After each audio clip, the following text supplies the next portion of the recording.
Yes. Also, I just showed my grandma, who's Polish, and she was like, "They look perfect." I know, you did a great job. I bet she was proud. Wow, that looks so good. They all look great. Y'all did such a great job.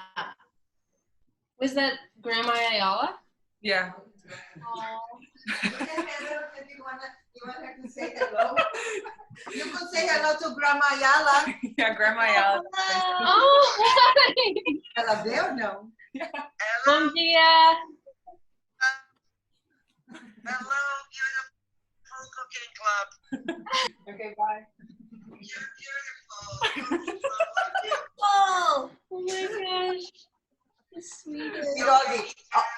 All of them make pierogi. Yeah, we all make pierogies. Wow.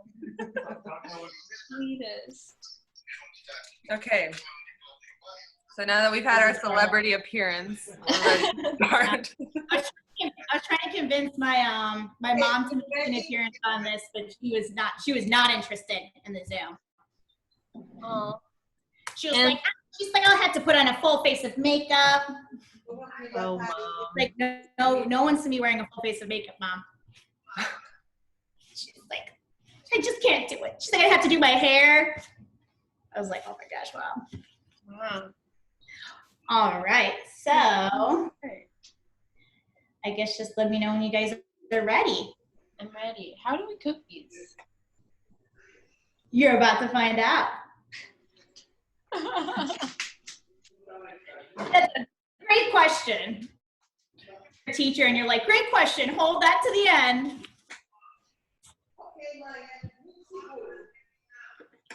All right. So I think it makes sense to make anything that you're going to put on them first, because once you start making them, you don't get a lot of time away from the skillet. Okay. So did you guys get the ingredients for the pesto? Yes. Awesome. Cool. So do you guys have a blender or a food processor? Yes. Yeah. Okay. So it's super simple. Should I give it a little cup out, or is it okay? You're essentially just going to throw all the ingredients for the pesto into the food processor with each other. And then it can kind of sit, and the flavors will kind of get stronger before we serve with them. So let's see.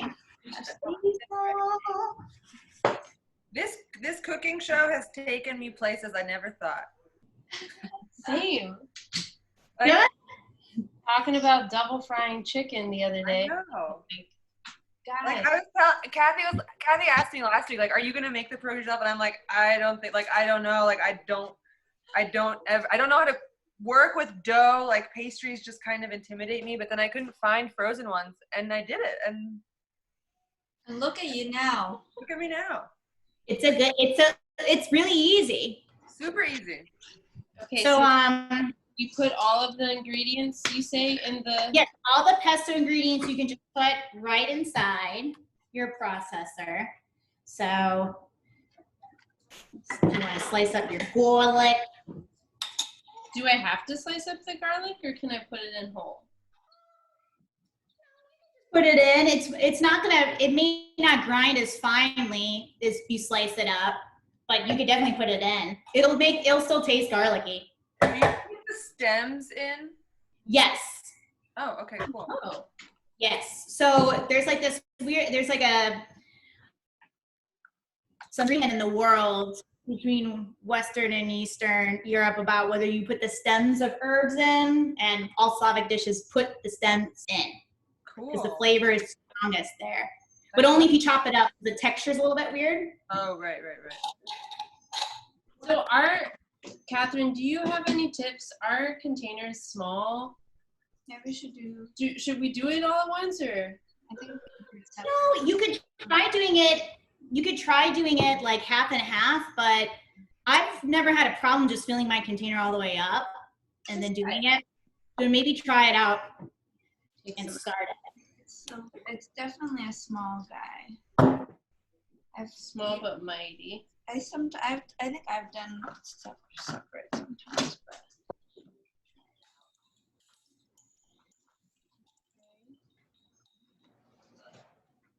How's your week, Catherine? It's been good. I've been really busy. I actually spent my entire day today cleaning out my closet, which was something I've been meaning to do for like 2 years.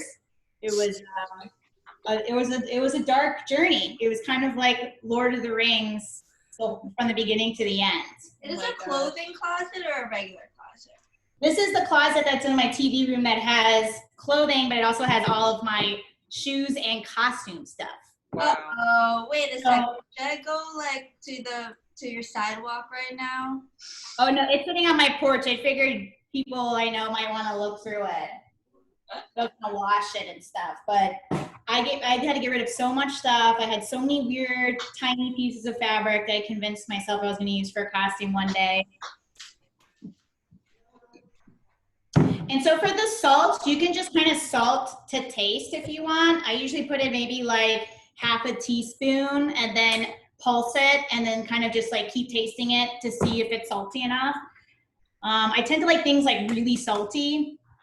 It's kind I think we. of my way to go. We should. Wait, so what else goes in the pesto? It's garlic, olive oil. Yeah, so it's you want walnuts or pine nuts. You basically just want like a third of a cup of that. Okay. And then Whereas my mom says a handful of pine nuts. She doesn't use measuring cups. Let's see. And then you want some Parmesan cheese. And generally, like the best way to do pesto is to just taste it as you go. Like, are you someone who wants it to be really cheesy, or are you someone who wants it to be nutty and you can kind of adjust it? no worries. Let me get some. You could try it. Yeah. Put some oil in.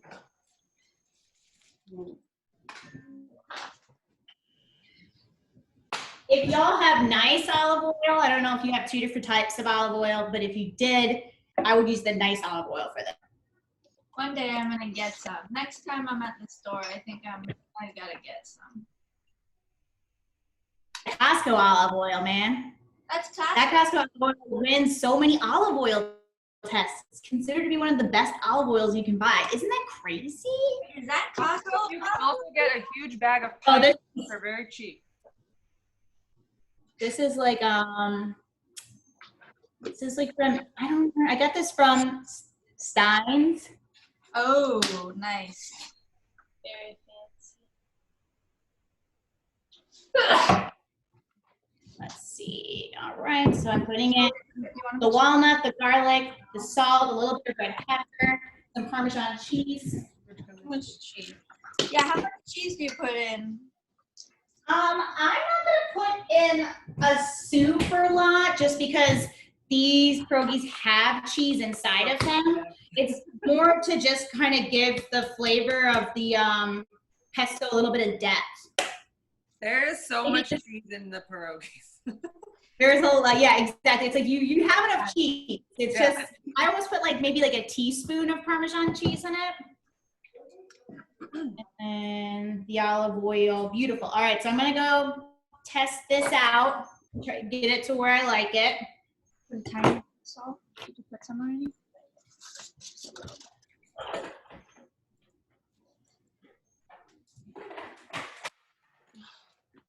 Yeah, that's salt. Okay. I hope it isn't too loud. Here we go.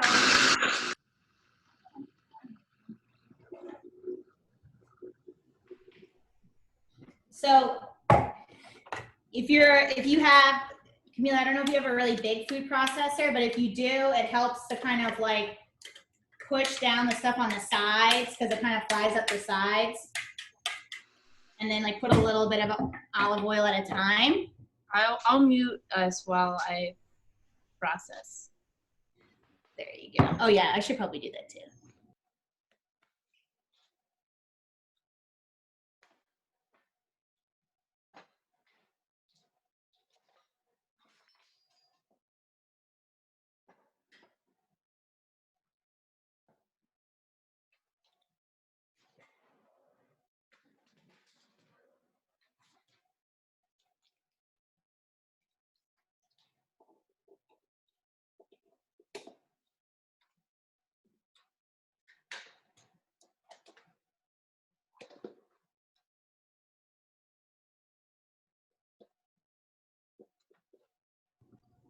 That doesn't usually happen like that, but it came out exactly the way I wanted on the first try. It's like never happened before. Must be because you guys are watching me.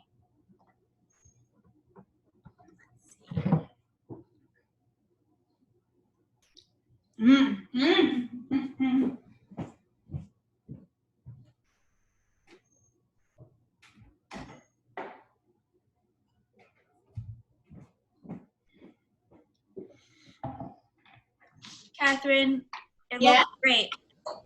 What's that? I said your pesto looks great. Thank you. I love pesto. So I have some fun facts for you guys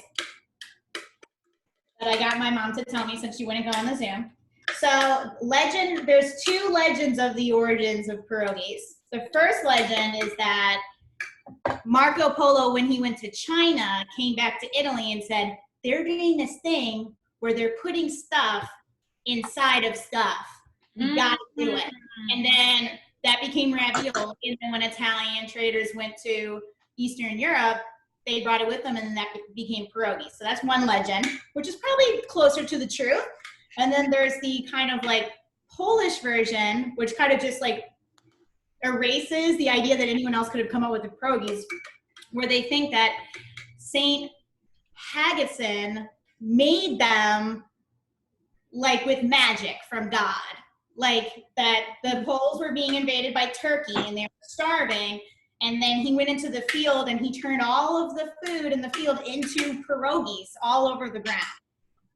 Wow. That's the other origin story. And he's the patron saint of pierogies. What's your vote? Well, definitely the first one. Definitely, because there's like 17 different names for this dish, which is essentially just kind of just like a slightly different variation of ravioli.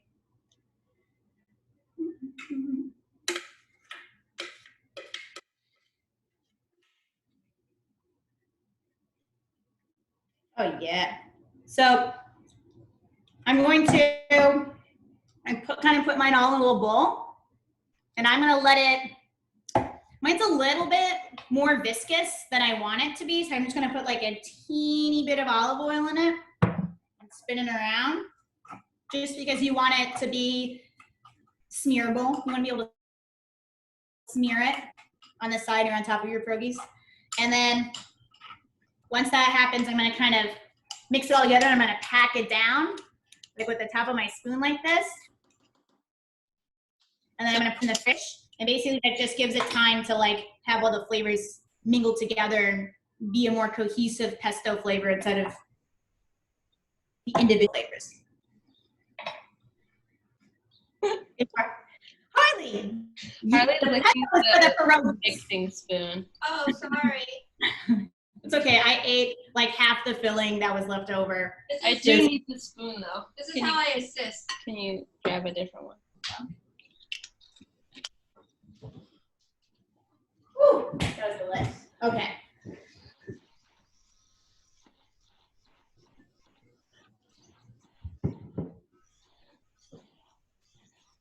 Do either of you guys, I didn't ask for this, I'm just curious, do either of you guys have red cabbage or cabbage in your house? Regular. We have regular cabbage. So something that's really good on the side, and I put it on the optional sides, is red cabbage, and you can actually flash pickle it before you start the pierogies. How do you do So that? I'm just gonna do that. So all you have to do is mix a little bit of apple cider vinegar with a touch of mustard and some olive oil and salt and pepper, and then just mix it in with the chopped up cabbage. So I'm just gonna do that real quick. Yeah, that sounds so good.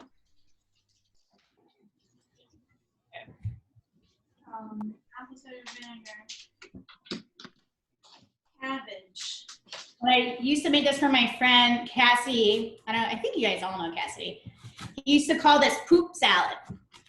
Oh, good.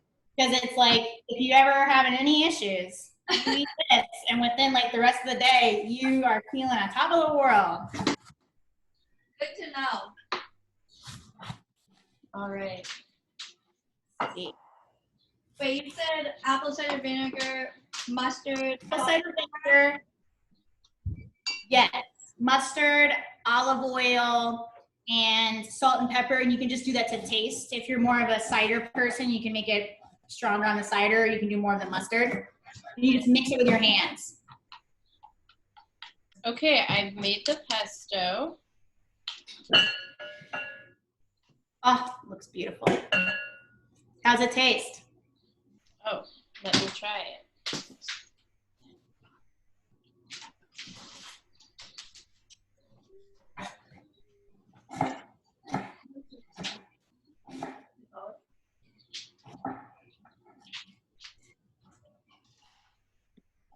Oh, more salt.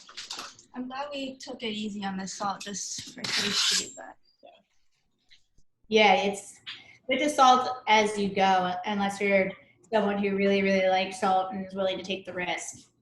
It's just kind of how I am. Also, kielbasa. Oh yeah, I got brats. Oh my god. Oh, Uh-oh. yum. we didn't get them. I just am loving eating this straight out of the bag. Yeah. So kielbasa is traditionally what you would eat with this in Poland, but you can, brats are also pretty popular, especially in the summertime. There's also something you can do with it.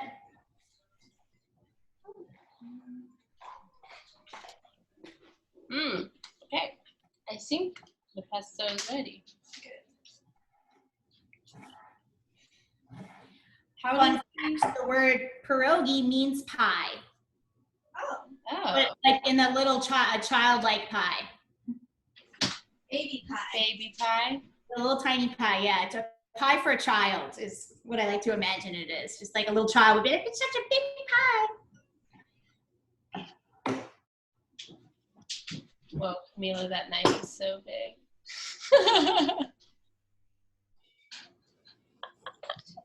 Be careful. Yeah, I don't think you should laugh while operating I'm that very thing. confused what you're doing with the knife. I think she's Were you holding down a button with your knife? Yeah. That seems splendid. It's insane, but Oh, that's one of those things. because this NutriBlend, they have like little tiny. Anyway, if one of them's broken, and you need something really thin to press it down so it goes. Oh wait, you can't hear me. Oh, you can't hear I me. can hear you. That sounds very advanced. I'm very impressed with your adaptability.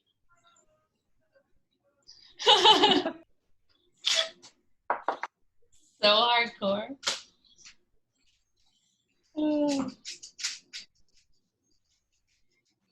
Catherine, are we going to be boiling or baking or? So we're gonna be boiling them like kind of like a halfway boil, and then we're gonna finish them in the skillet.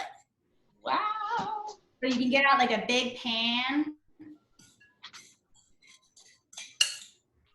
Would you say this is big enough to boil or a bigger one? That might be good. Ideally you want a pan that you can fit all of the pierogies that you're gonna cook in, with like at least an inch of water above them. Okay, bigger. Let me taste it. Going big. That's good. Okay.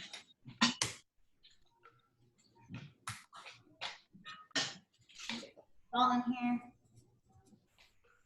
So the dumplings that you guys made can actually be filled with almost anything you want them to be filled. So pierogies are kind of like like pasta of like Eastern Europe. So whatever's in season, you can essentially put inside of the pierogi. So like something that's really popular in the summer is like tart cherries inside, or strawberries. Oh, that sounds so good. Yeah, raspberry. So that's really good. And you eat those not fried, but typically boiled with like a kind of a syrupy jam sauce on top. It's almost like a crepe. You can do meat on the inside, like minced meat.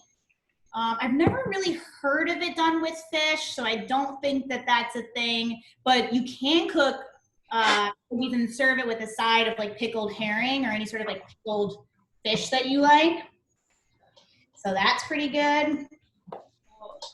Wait, Kathy, can you explain the steps for the cabbage again? Yes, so cut your cabbage up. I like to cut mine in big chunks. Okay. But you can cut it up really thin if you'd like. And just let me know when you're done with that. Okay. It need to be submerged, the cabbage, or just like coated? Just coat it like a touch thicker than how you would coat like a salad. Oh, this is much thicker. That'll be good.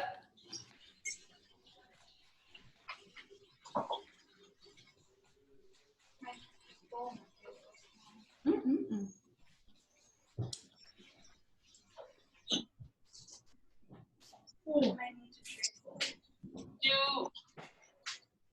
Do I want to boil the water first?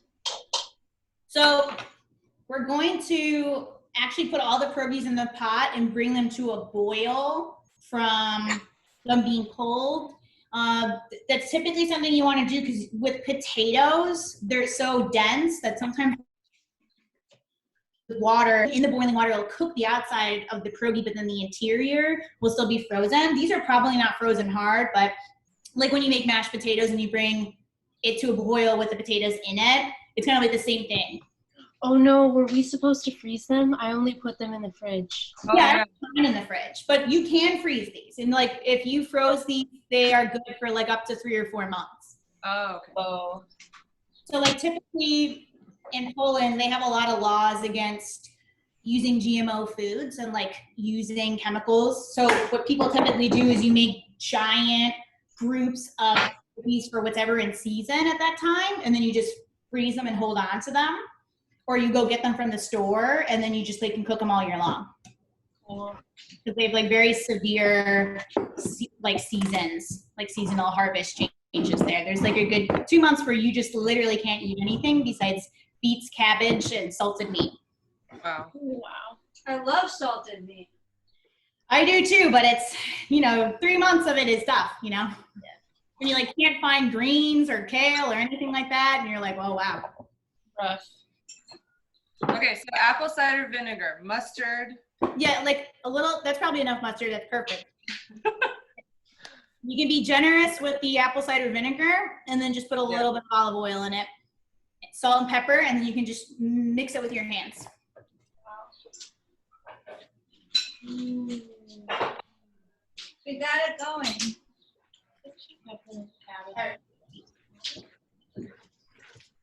What's that? Oh, that looks great. I love it. Sorry, I need my pesto. Whoops. Okay, and then you just leave it sitting? Yeah, so you just leave it sitting, and so basically that's called like a flash pickle. Cool. So very similar to like instant kimchi. And if you ever put that in a jar and let it sit, like in your fridge or in your pantry, then it'll like pickle really, really intensely, and that's pretty good too. I just have that jar. Oh, yeah. Another way you can do it is you can, Thanks for that. I think I'm gonna do that. yeah, it's good. I think it's probably too hot in y'all's house to put it out without it getting a little funky. I'll put it in the fridge. Okay. Okay, so my pesto is done. My cabbage salad is done. Beautiful. So I'm gonna do my big pot. This is my big pot. Oh, it looks so beautiful. I love it. All right. My big So pot is full of water. So I'm gonna pick. Kathy, do you mean like a kind of pot that you boil water in for pasta? Yes. So I got like one of these guys. Okay. You kind of feel out how hard yours is. Because that kind of like, some of mine are still a little bit kind of almost like sticky at the bottom. Yeah. So for those, I'm gonna, while I fill it up with water, I'm just gonna put them face down, like the bump side. down, just so they don't stick to the bottom of the pot. Oh, I'm putting them in the pot now. Yeah, I'm gonna put them in the pot. Okay. Just because that way I know how much water to put in. Oh, wait, hold on. I put water in first. Should I dump that out? Oh, that's fine. So, That's fine. It's just a shortcut so you don't end up putting extra water in. I It's think not everything. so I just put them in like this? I like to put them the round side down just because a lot of times the bottom is still sticky from where you put Oh, them. yeah. And then just in the water. Yes. And then you can just pour the water on top, or you can put the water in first, but you only need like an inch to an inch and a half of water above them. Okay. Are yours frozen? No. No, mine are refrigerated. Oh, okay. And it's okay that they're like on top of each other? There's not a whole lot of... Yeah. get cozy, Pierogi. Yeah. How was your week? Me? My week was good. Hold on, sorry. Do I salt the water? Yes. Okay. You can put a little bit of salt in the water, but you don't need to put too much just because there's a lot of in the pierogies, as you recall.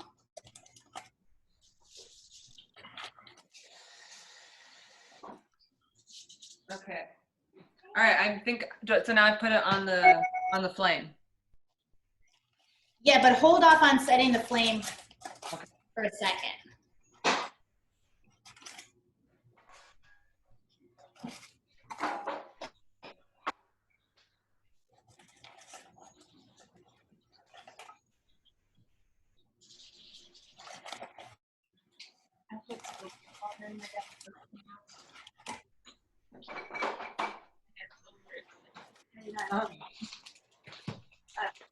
The less water, the quicker the pierogies.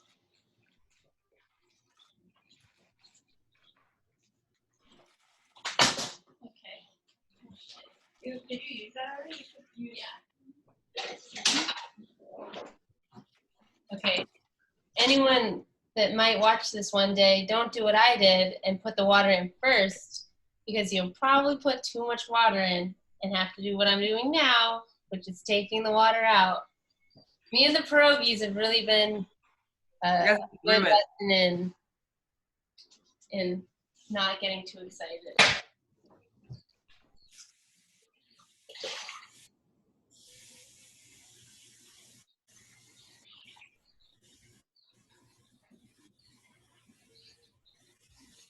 Kathy, have you found good pierogies in New Orleans? So the ones I was telling you that they generally sell at Rouse's, but I'm pretty sure it's sold out after Easter. Oh. They're from this place called Kasia in Chicago, which is in the part of Chicago called the Ukrainian Village. And they're really good. It's like a very famous pierogi place. It's really random that they get shipped to Rouse's just because there aren't a lot of pierogies around New Orleans. So those are pretty good. And then if you ever see like Mrs. T's, sometimes will be in like tea, or I don't know what it is about Mrs. T's. They're kind of like the macaroni and cheese of pierogies. Like they're really low quality, but they're really good. Yeah. And they're just super simple. And they're great. And then the pierogies at the green room are like okay. Oh, really? They serve them the Russian way, which is really soft, and I like that. You guys are gonna learn how to do them in my opinion, the better way, which has a little bit more texture to them. So after you salt the water, kind of just like gently put your hands in. I'm gonna pull my screen down so you can see it. I kind of just like to go in and just kind of gently move around so they're not sticking to each other. Mm. So the water was a bit hot. That's fine. That's fine. Just kind of like you can do it with a spoon, like a wooden spoon. Just kind of stir. around a little bit. Like baby's butts. I know they do feel like baby butts. Wow, this is Okay, and then once you kind of do that, that's each other. okay. Yeah, they're not stuck to each other. Then we are ready to You're doing good. and take it over to the oven. Oh my God, this is so nice to touch these. Right? This is the best feeling I've had all quarantine. Isn't that such a funny texture? Yeah, totally. So I'm gonna go get a batch and I'm gonna so before I light anything, I'm just going to set up like my pot. I'm gonna place my skillet next to it. So I'm gonna move my computer so you guys can see. Yeah. Sounds great. Maybe I'll go with this. I kind of like to have I'm one of those people that like to have everything ahead of time in case things get crazy. So for your skillet pan, you can Oil? either use a saute pan for your pierogies, or you can use cast iron. I'm probably going to use the saute pan just because it's less porous, so it'll make it less likely that the pierogies will stick to them. But they kind of get sticky no matter what you do. So I'm going to set that up. Do we use olive oil or just other oil to? Oh, we're going to be using white onions and butter. Oh, yeah. Whoa! Do we have white onions? Also considered the roux of Eastern Europe. You just the brew of life. I did not know we were gonna. This was a curveball. Was this even on the recipe? Because I'm pretty sure. That's very. So I put it on there. I put white onion, Oh, okay, good. butter. I was like, is this? I didn't even know this was happening, but maybe I wasn't paying attention. I'm gonna get a match. I'll be right back. Wait, so do you start the onions already or no? Kathy left to get a match. Okay. I guess. Should I chop my onion? I guess I'm gonna slice first and then wait to see if she chops. She probably will chop, right? I have a feeling it's gonna be diced, right? Ooh, cabbage. Okay. No, beet. Beet fingers. I got some beets too. I'm gonna put some red vinegar on them. Yeah. I grated a beet into the cabbage salad. Ooh, that sounds Wow, good. good call. Hey, I'm a little worried about my pierogies sitting in my water because it's hot. Should I boil them? You start like bringing them to boil. So put them on. Y'all stove gets hot, doesn't it? Is that what I remember? So maybe just do medium heat. Oh, yeah, or low even.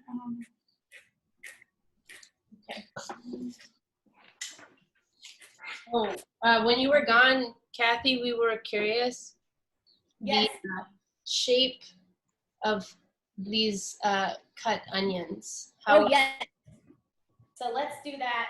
I'm going to start bringing the pierogies to boil, and I'm not going to do anything with the saute pan yet. So don't worry about that. Okay. Okay, we won't worry. I'm not worried. I'm going to put it to maybe like, I'm going to put mine on high because mine doesn't get super hot. And basically we're bringing them to a boil. And then once it starts boiling, we're going to turn it off. Okay. So while we're doing that, we're going to cut the onions because cutting onions is a labor of love that you want to do when nothing important is happening. So basically you're just going to, what's that? Oh, I'm just saying, luckily, I'm the one who's cutting. So if I get wiped out, Yeah. the operation can go on. Usually I get someone else to cut the white onion for me because I'm very sensitive to white onion. So this might be, just gonna get these paper towels on standby because I'm gonna start crying. Wait, You paper definitely towel? always want to have a white onion. Yeah, because I'm gonna start crying. Oh, paper Have towel. a shower. For some reason, I thought you said newspaper. I was like, you use newspaper to dry your tears? Is that a comment? Oh, on that would be modern journal. I do that. So I take the onion, and I like to rough chop it. So kind of like where you. Did you just say Like- rough pump your onion? Yeah, I rough my onion. So you like go like half. I did that. And so it's kind of like you're gonna cut it in fourths on each half, like that, and then so they're gonna be like pieces that are like this big. You can cut it more finely if you like, but one of my favorite things about it is the way, basically like onions and butter to many people that are Eastern European is like the most delicious thing in the world. It's like the center of like a lot of the dishes. And so I like to really have that onion, like have like a big bite. How much butter do we put in? I mean, I guess we don't put the butter in yet. Is your thought?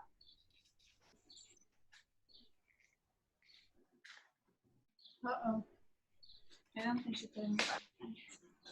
Basically just getting the onion ready for when we'll move to the skillet.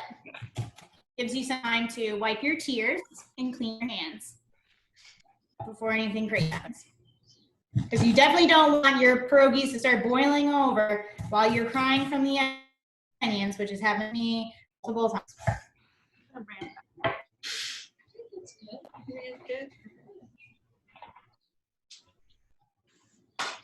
Should we put the butter in?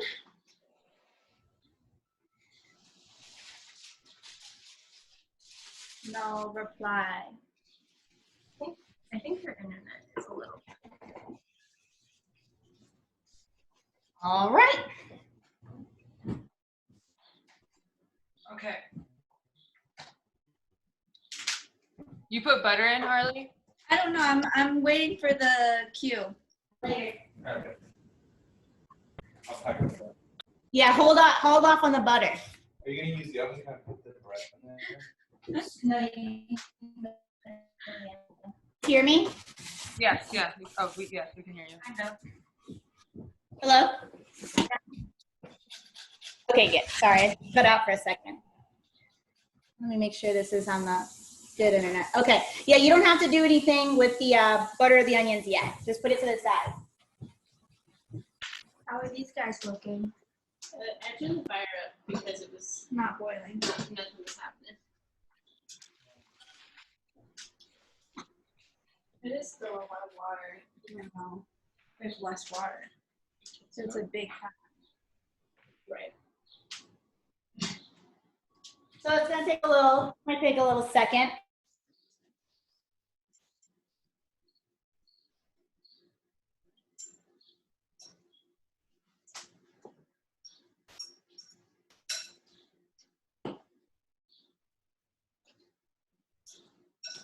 Uh-oh. We lost Kathy again. Yeah. Catherine, every time you do something. Is